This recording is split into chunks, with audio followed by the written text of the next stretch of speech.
జ్వరం ఉంది. జ్వరం ఉంది. అమ్మాయికి ఒకసారి ఫోన్ చేస్తాం. హలో అమ్మా, బాగా జ్వరం వచ్చిందమ్మా నాన్నకి. మీరు మరి వచ్చన్నా చూసి హాస్పిటల్కి తీసుకొని పోదామమ్మా. ఆయాసపడతాడమ్మా. మరి ఎందుకో అమ్మాయికి ఫోన్ చేసినా మరి వస్తుంది అట్లే.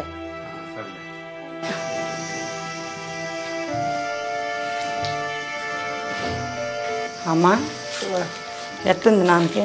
అట్లే ఉందమ్మా జ్వరం. మరి నా చేత ఏం కాదా నేను తీసుకెళ్ళటానికి? మరి ఇంక నా చేత కాకుండా నేను వాడు పెద్దోడు లేడా, చిన్నోడికి ఫోన్ చేస్తే రాడా? డాక్టర్ గారి దగ్గర తీసుకుపోవచ్చు అమ్మా. ఇంత జ్వరం ఉంటే ఎట్లే ఉంచును? నా వల్ల ఇద్దానని నేను అన్న చెప్పినమ్మా. తీసుకుపోదాంపా.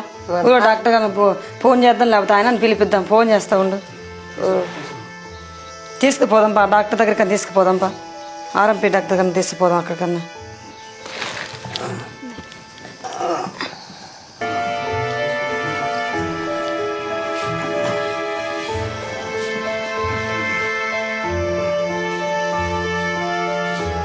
నడలేనమ్మా నేను.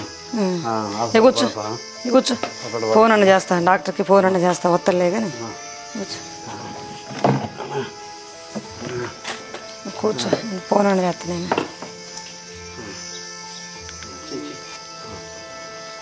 హలో డాక్టర్ గారు, నేను సామెలోళ్ళ అమ్మాయిని.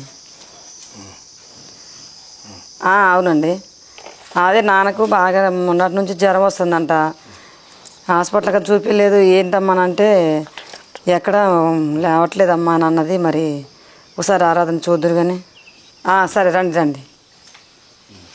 ఓకే అండి. వస్తున్నాను నాన్న. వస్తాండి, ఆయన ఫోన్ చేసాగా. వస్తున్నాను ఉండు. నడవలేనంటానమ్మా. డాక్టర్ ఇంటికి రాండి, నడవలేనని అంటాను. డాక్టర్ ఫోన్ చేసి ఇంకా రాలేదుగా. ఇంతవరకు రాలేదు. వచ్చారా? మామూలుగా మమ్మగా 4 రోజులు అయితే. 4 రోజులు అన్నం లేదు, ఏం లేదు. ఆయాస పడుతున్నా డాక్టర్ గారు.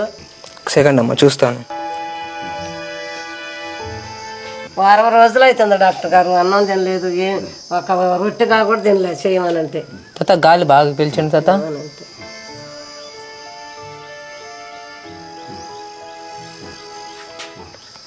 అమ్మా ఇది వైరల్ ఫీవర్ లాగా ఉందమ్మా.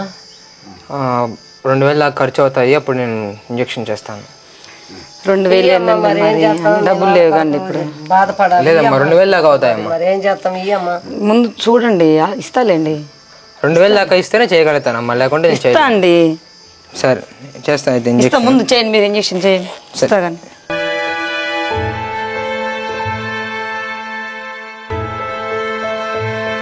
గట్టిగా పడుకో తాత. అబ్బా అమ్మమ్మ నా డబ్బులు ఇస్తే నేను వెళ్తాను. ఇస్తానండి, ఇస్తాను. సరే ఇప్పుడు మెడిసిన్ రాసిస్తాను, అది మింగండి, తర్వాత తగ్గుతుందమ్మా. ఇదిగోండమ్మా నేను రాసిచ్చిన మెడిసిన్ మింగండి, చిన్నగా తగ్గుతుందమ్మా. సరేలేండి. మరి తగ్గిదిగా అండి? తగ్గిపోతుందమ్మా. మరి నేను వెళ్ళరానా? ఓకే అండి. సరే.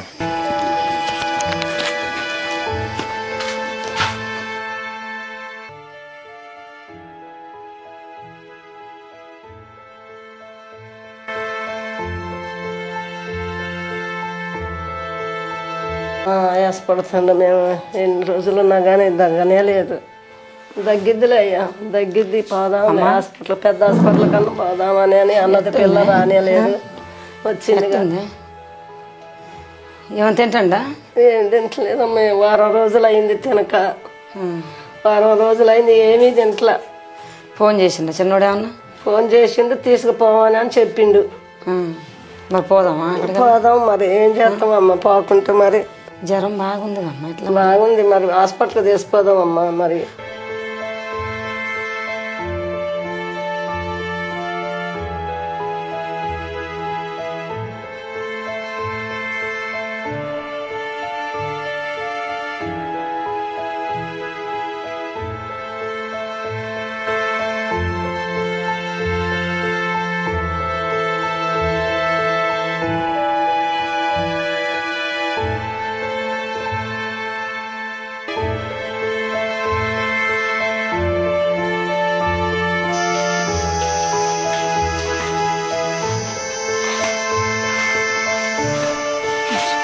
ఏమైందమ్మా?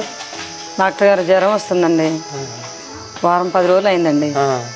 ఊళ్ళో చూపించాను. ఊళ్ళో ఆర్ఎంపీ డాక్టర్ చూపిస్తే ఇంజక్షన్లు వేసింది కానీ ఏం తగ్గలేదండి. చూద్దాం.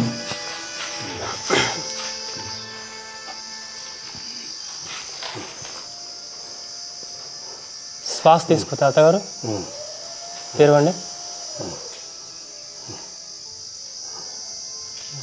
ఎన్ని రోజులు అయిందమ్మా? వారం 10 రోజులు అయిందండి. మనిషికి అలా ఉంటే ఆర్ఎంపీ కాడ బాగా అట్లా తిప్పారు ఎందుకు? అంటే ఇదివరకు వేస్తే ఆయన తగ్గిపోయిందండి. అట్లేనని మళ్ళీ చూపించాము. డబ్బులు ఇస్తేనే ఉంటే పెద్ద ఆసుపత్రి తీసుకొని రావాలి. మీరు ఆర్ఎంపీ కాడికి తీసుకున్నారు. వారం 10 రోజుల నుంచి ఆర్ఎంపీ కాడికి తీసుకుపోయారు సరే, కానీ మనిషికి అంత సీరియస్గా ఉంటే మీరు హాస్పిటల్కి తీసుకొని రావాలిగా. టెస్టులు రాస్తే కానీ చేయించుకొని రండి. ఓకే అండి. మనిషి చూడమ్మా ఎలా అయిపోయాడో. ఇవి తొందరగా మీరు టెస్ట్లు చేయించండి. ఓకేనా? ఓకే.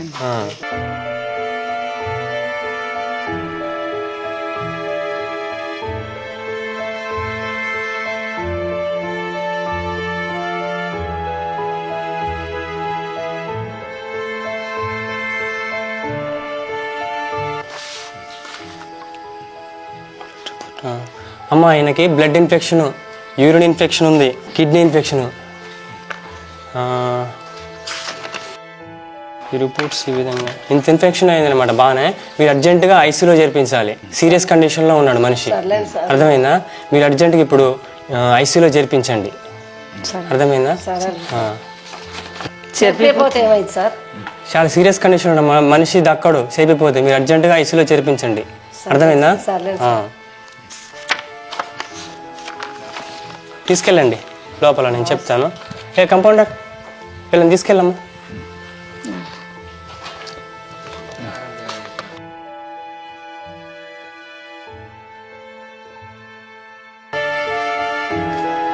ఎలా ఉందమ్మా ఇప్పుడు? పర్లేదా?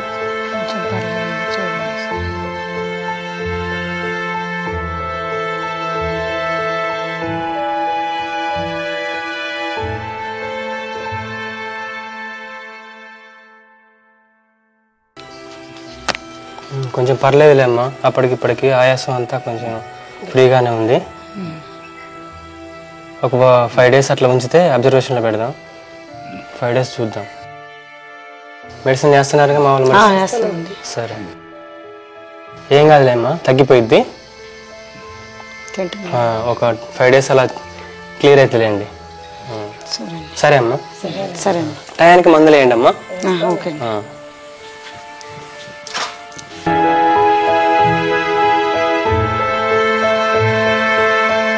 నానా ఎట్లుంది? బాగా శాఖ నొత్తుందా? శాఖ బాగా నొస్తుంది ఇదమ్మా. ఏమో బాగా నొత్తుందా?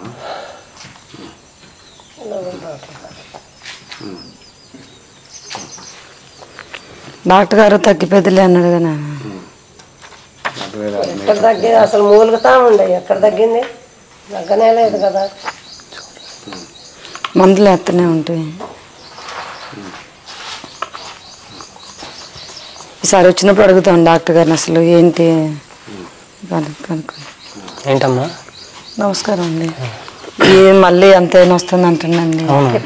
కిడ్నీ దగ్గర బాగానే వస్తుంది అంటుంది. మళ్ళీ ఎక్కడెక్కడ నొప్పిగా ఉందా?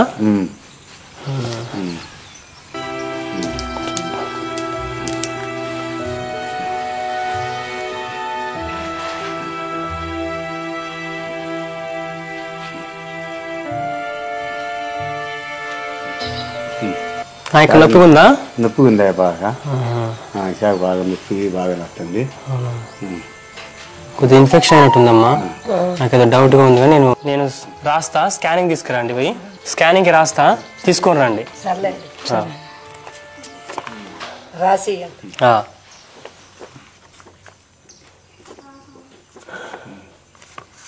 ఇవి తీసుకురమ్మా అర్జెంటుగా. స్కానింగ్ తీపించుకొని రండి. సరే.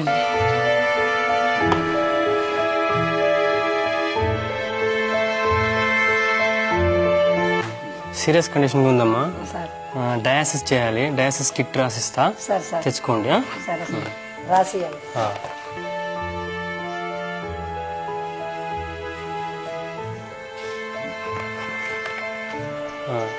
రాశాను, తెచ్చుకోండి. అమ్మ ఇక్కడే ఉండి నేను వెళ్ళి తీసుకుంటా.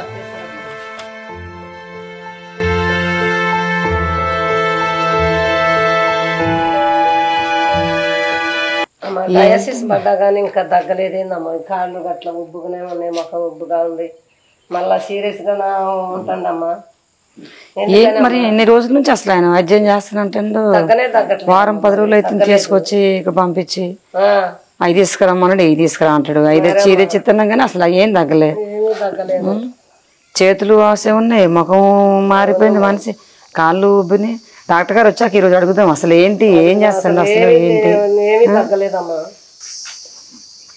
నమస్కారం. అవి ఏంటండి ఇన్ని రోజులు అవుతుంది అసలు ఏమి మార్పు లేదు, కాళ్ళు చేతులు కూడా వాసిపోయినాయి, ఏం తగ్గినట్టు ఏం అనిపించట్లేదు కండి అసలుకి. చూద్దాం. ఏం తింటలే మళ్ళీ ఆకలి అనిపించట్లేదు,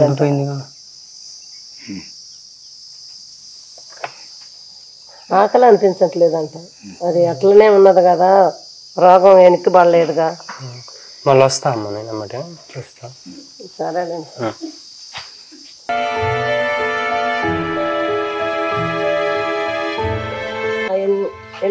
ఇంత చేసినా కానీ తగ్గలేదు ఏందమ్మా అసలు. ఏమమ్మా ఏం జరిగింది ఏమి అర్థం కావట్లేదు. తీసుకొచ్చి ఇక్కడ చేయించిన అనవసరంగా ఇన్ని రోజులు ఇది చేసినా కూడా కనీసం మంచిగా తగ్గలేదా మరి. ఎన్ని డబ్బులు ఆయా, ఎంతవరకు తగ్గదా? ఏమమ్మా ఏం అర్థం కావట్లేదు. డాక్టర్ గారు ఇచ్చారు. ఎంత వేసిందండి? ఏందమ్మా ఇంత బిల్లు వేసిండు? ఎంత అయిందమ్మా? మెడిసిన్ కాకనే 75,000. మెడిసిన్ కాకనమ్మా, మెడిసిన్ మనం వాడనే కాకనే ఈ 75,000. ఇన్ని డబ్బులు ఎక్కడ తీసుకొచ్చి పెడతామమ్మా నేను? అమ్మా డబ్బులు పే చేసి పేషెంట్ ని తీసుకెళ్ళండి అమ్మా. సరే ఇస్తాను. సరేనా అయ్యా, మరి ఏం చెయ్యం. అది అన్ని డబ్బులు ఎక్కడ అసలు ఏందమ్మా ఇన్ని డబ్బులు వేసిండు, మనిషికి ఆరోగ్యం ఇది కాలేదు. డయాలసిస్ చేసిండు, మంచిగా ఉన్నోడిని డయాలసిస్ చేసిన వారికి ఉంచిండు. వచ్చేటప్పుడు మంచిగానే వచ్చింది. అసలు ఏం అర్థం కావట్లేదు ఏం చేసిండో ఏమో. మళ్ళీ అక్కడ పోతే అక్కడ ఎంత అవుతాయో ఏమంటారో ఏందో మరి. సర్లే ముందు మనం వేరే హాస్పిటల్ తీసుకెళ్దాం. ఏదైతే దేవుడు ఉన్నాడు మనకి, దేవుడే ఆధారం. ఇంకొక హాస్పిటల్ తీసుకెళ్దాం.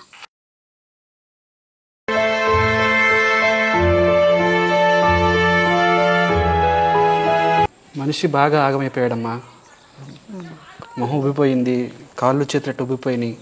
మీరు ఎక్కడ చేయించారు కానీ ట్రీట్మెంటు డాక్టర్ మంచిగా చేయలేదమ్మా, చాలా ఆగమైపోయింది. నేను కొన్ని టెస్టులు రాస్తాను, అవి చేయించుకొస్తే దాన్ని బట్టి మనం ట్రీట్మెంట్ చేయవచ్చు. సరేనమ్మా?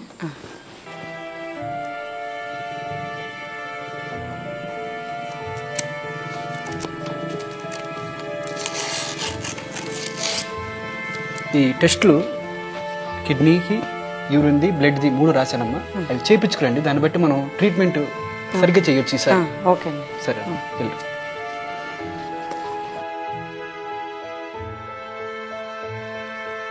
డాక్టర్ గారు రిపోర్ట్లు వచ్చింది.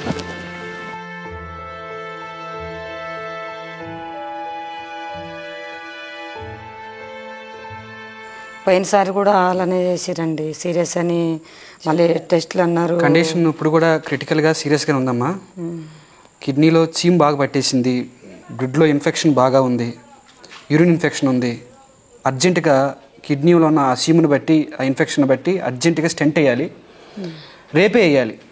కాబట్టి అర్జెంటుగా ఐసీయూలో మీరు జాయిన్ చేయించండి, కౌంటర్లో 25,000 కట్టండి. రేపే నేను స్టెంట్ వేయడానికి చూస్తాను. కండిషన్ అయితే సీరియస్గా ఉందమ్మా. యూరిన్ నడవాలి అంటే ఖచ్చితంగా స్టెంట్ వేయాలి. కాబట్టి అర్థం చేసుకోండి. కౌంటర్లో 25,000 కట్టేస్తే నేను రేపు సిద్ధపరచుకుంటాను ట్రీట్మెంట్కి. పోయినసారి కూడా ఇట్లనే చేసిరండి. అప్పుడు కూడా సీరియస్ అని డయాలసిస్ చేసే వరకు తీసుకొచ్చిండు డాక్టర్ గారు.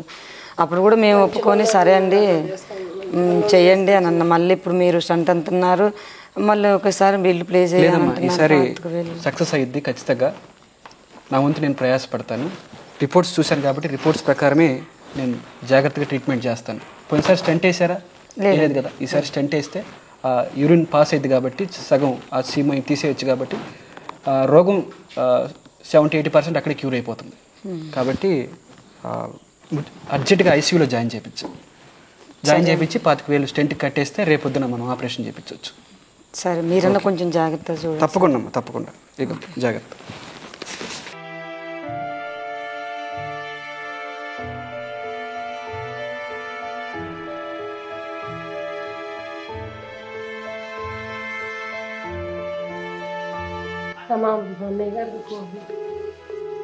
చేస్తాను.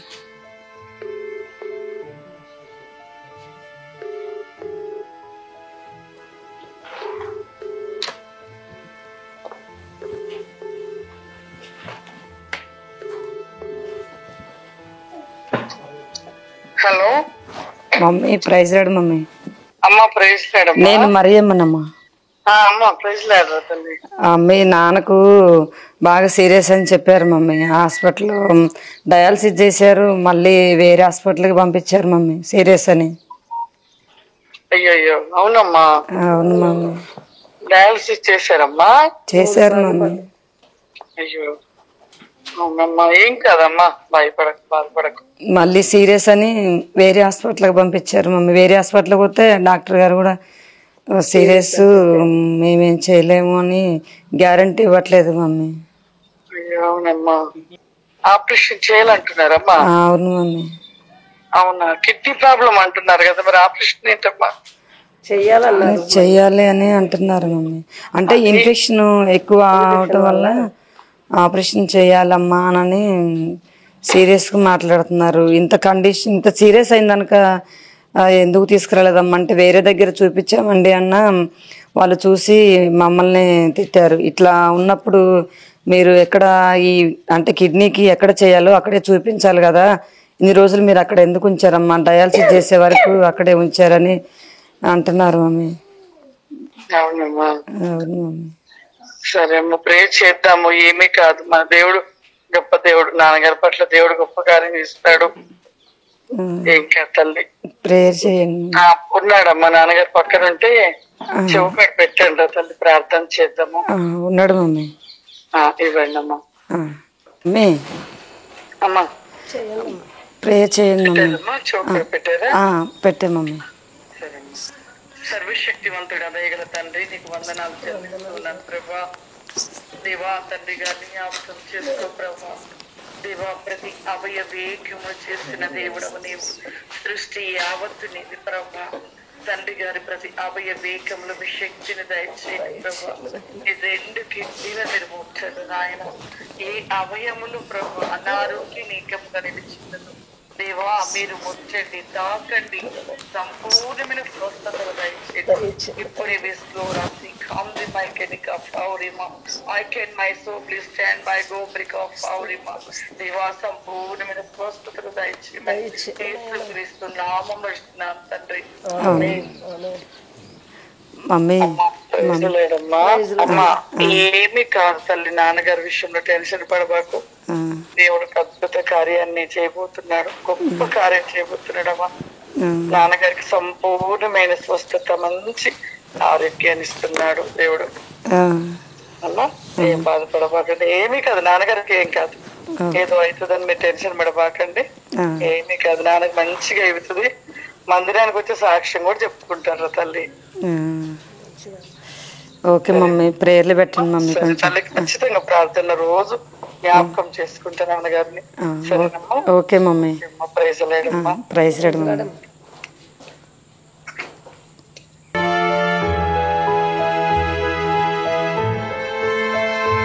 నాన్న ఇప్పుడు ఎట్లుంది? మంచిగా ఉంది. కొంచెం ఏ నొప్పి కట్టేం లేదా? కిడ్నీ ఇక మమ్మీకి ఇక్కడికి వచ్చాక కూడా ఫోన్ చేశాను. నన్ను ఫోన్ చేస్తే మమ్మీ చెప్పారు కదా, ఆ రోజు ఫోన్ చేశారు, అమ్మ ఏం కాదు నాన్నకి మంచిగా ఉంటుంది, నాన్న ఆరోగ్యంగా ఉంటాడు, మళ్ళీ నువ్వు నాన్నని సాక్ష్యం చెప్తున్నాను, నాన్న నిలబెట్టి సాక్ష్యం చెబుతావు మందిరంలో, ఏం కాదమ్మా అని చెప్పారు. నాన్న దేవుడి దయ వల్ల మమ్మీ ప్రార్థన చేశా, కొంచెం పర్లేదు. నమస్తే అమ్మా. నమస్కారం అండి. తాతగారు ఎట్లా ఉంది ఆరోగ్యం? మంచిగా ఉంది. మంచిగా ఉందా? మంచిగా ఉంది.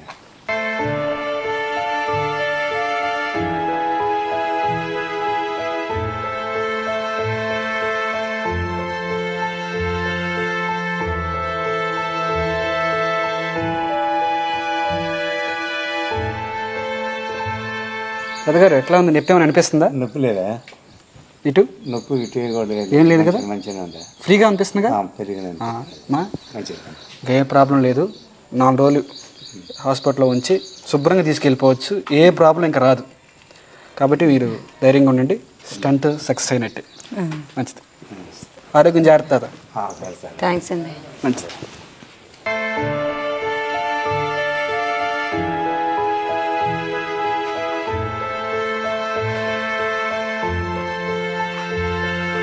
తాతగారు ఎలా ఉన్నారు? మంచిగా ఉంది. అప్పటికి ఇప్పటికి ఆరోగ్యం చాలా మెరుగుపడినట్టుంది. మనుషులో కొద్దిగా మార్పు వచ్చింది. మంచిగా ఉంది. సరే మంచిదండి. మంచిగా.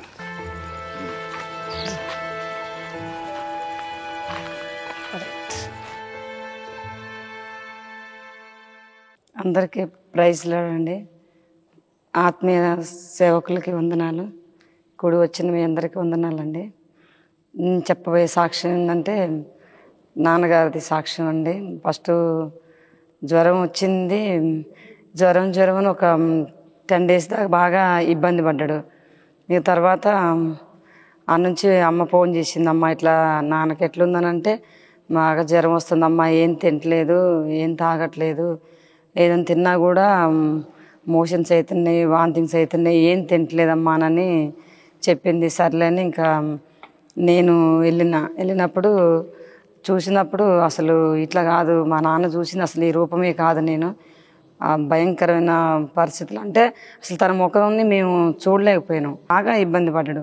అప్పుడు ఇంకా హాస్పిటల్కి తీసుకుపోయినాం. తీసుకపోతే డాక్టర్ గారు అక్కడ అడ్మిట్ అవ్వాలమ్మా అని చెప్పిండు. అంటే ఊళ్ళో ముందు చూపించాం, ఊళ్ళో ఆర్ఎంపీ దగ్గర చూపిస్తే డాక్టర్ గారు అన్నాడు, తనకి నరాలకు ఇంజక్షన్ వేయాలమ్మా, ఆ ఇంజక్షన్ వేస్తే కానీ తగ్గుద్ది అని అంటే సర్లే వేయండి అని చెప్పినాం మేము. ఆయన ఏం చేసిండు, ముందు డబ్బులు ఇస్తేనే నేను ఇంజక్షన్లు వేస్తాను అన్నాడు. అంటే మేము ఇక్కడే కండి, ఎక్కడికి పోవట్లేదు కదా, మీరు ఇంజక్షన్ లేనంటే లేదమ్మా, ఆ మెడిసిన్ ఏమన్నా నా తాతగారు చుట్టమా, డబ్బులు ఇస్తేనే, లేకపోతే నేను ఇంజక్షన్ లేనన్నాడు. సర్లేని ఇంకా మేము అప్పటికప్పుడు డబ్బులు ఇచ్చేసినాం ఆయనకి. డబ్బులు ఇచ్చిన తర్వాత తీసుకొచ్చి ఇంజక్షన్లు వేసిండు. ఇంజక్షన్లు వేసినప్పటికీ నాన్నకేమి ఇది కాలేదు, అసలు తగ్గలేదు. తగ్గకపోతే మళ్ళీ మేము ఏం చేసినాం, ఇంకా ఇట్లా ఉన్నాడని మళ్ళీ మా తమ్ముడు వాళ్ళకి ఫోన్ చేస్తే మరి పెద్ద హాస్పిటల్లో పోండక్కనని చెప్పిండు. చెప్పినప్పుడు సర్లేని చెప్పి మాకు ఎక్కడికి వెళ్ళాలో మరి మాకు తెలియదు కదరా, ఎట్లా అని అంటే బిలీఫ్ హాస్పిటల్కి పోండక్క, అది పెద్ద హాస్పిటల్, అక్కడ మనకి మంచిగా చూస్తారు, ఇన్సూరెన్స్ కూడా ఉంటుంది అక్కడికంటే సర్లేని అక్కడికి వెళ్ళినాం. అక్కడికి వెళ్ళినప్పుడు డాక్టర్ గారు చూసిండు, టెస్టులు అవన్నీ చేసిండు. చేసి అన్నాడు యూరిన్ ఇన్ఫెక్షన్ ఉంది, కిడ్నీ ఇన్ఫెక్షన్, బ్లడ్ ఇన్ఫెక్షన్ ఉందమ్మా, మరి ఇన్ఫెక్షన్కి అయితే మాకు తెలిసిన డాక్టర్ గారు ఉన్నాడు, నేను పంపిస్తా అక్కడికి, మీరు వెళ్ళండి అని చెప్పిండు ఆ డాక్టర్ గారు రిపోర్ట్లు చూసి. ఆ నుంచి మళ్ళీ కాకతీయ మనోజ్ కుమార్ అక్కడికి పంపించిండు. అక్కడికి వెళ్ళినప్పుడు మా మంచినోడు చూసిండు. చూసి ఏం చేసిండు, ఒక 4-5 days ఉంచుకొని మంచిగానే ఉంటాడమ్మా, ఏం కాదు అని చెప్పిండు. తర్వాతకి ఏం జరిగింది, సడన్గా సీరియస్ అయిపోయింది అని చెప్పి డయాలసిస్ చేయాలని చెప్పిండు. అసలు ఆ డయాలసిస్ అవన్నీ నాకు తెలియదు, అసలు మేము హాస్పిటల్ పోవటమే అసలు తెలియదు. అలాంటిది డయాలసిస్ చేయాలంటే అది ఎట్లా చేస్తారు ఏంటో నాకు తెలియదు. అంటే నేను మా తమ్ముళ్ళకి చెప్తానండి, మరి చెప్పాక మళ్ళీ మీకు ఏదైంది చెప్తానంటే సరే అమ్మ మీ వాళ్ళని కనుక్కొని ఓకే అంటేనే నేను డయాలసిస్ చేస్తాను, తన పరిస్థితి ఏం బాగలేదు, సీరియస్గా ఉండడని చెప్పిండు డాక్టర్ గారు. అప్పుడు మా తమ్ముళ్ళకి చెప్తే సరే అక్క మరి ఏం కాదు, అది డయాలసిస్ చేస్తే మంచిదని అంటే మరి చెప్పి అక్క ఏం కాదులని తమ్ముడు చెప్పిండు. చిన్న తమ్ముడు పెద్దోన్ని కూడా కనుక్కుంటే ఓకే అక్క చేయించు, మేము కూడా వస్తాంలే అన్నారు.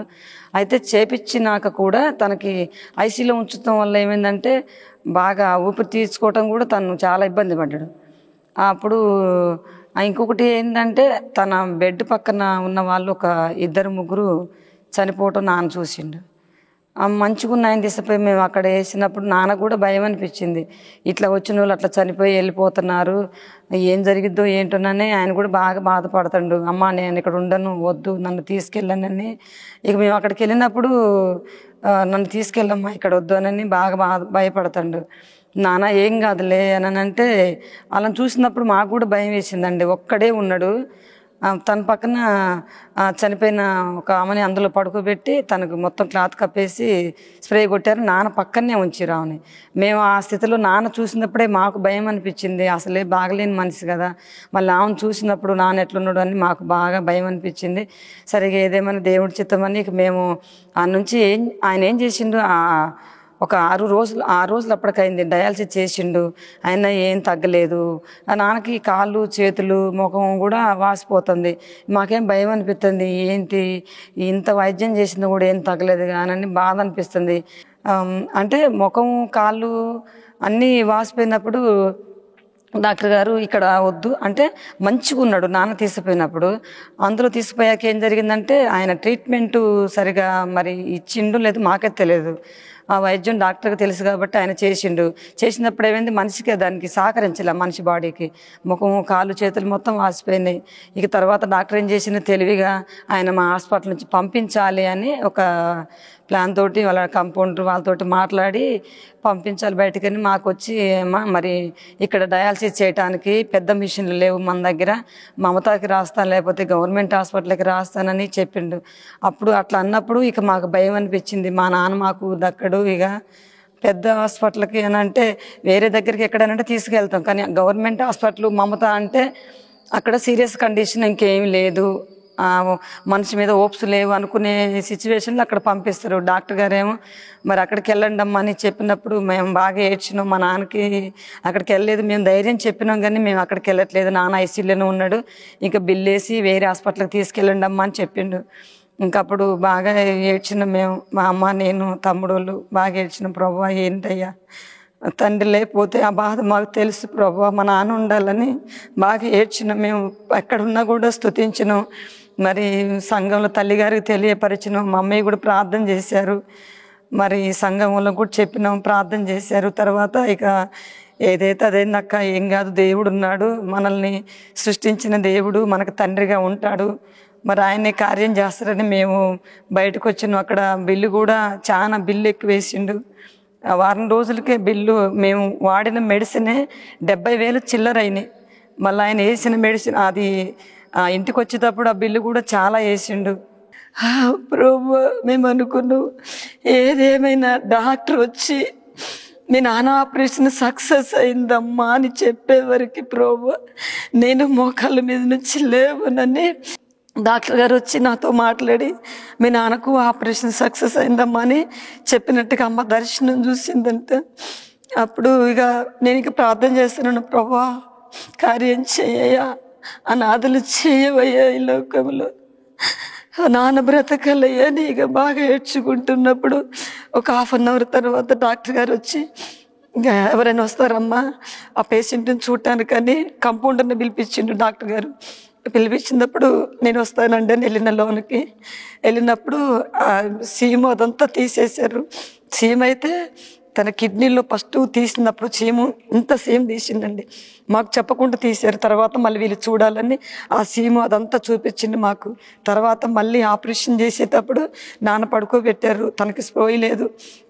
ఇంకా ఆపరేషన్ చేసేటప్పుడు తన కిడ్నీలలో ఆ రాళ్ళు ఉండిపోయినాయి కదా యూరిన్ పైపులు, అవి తీసేటప్పుడు నాకు చూపించిండు.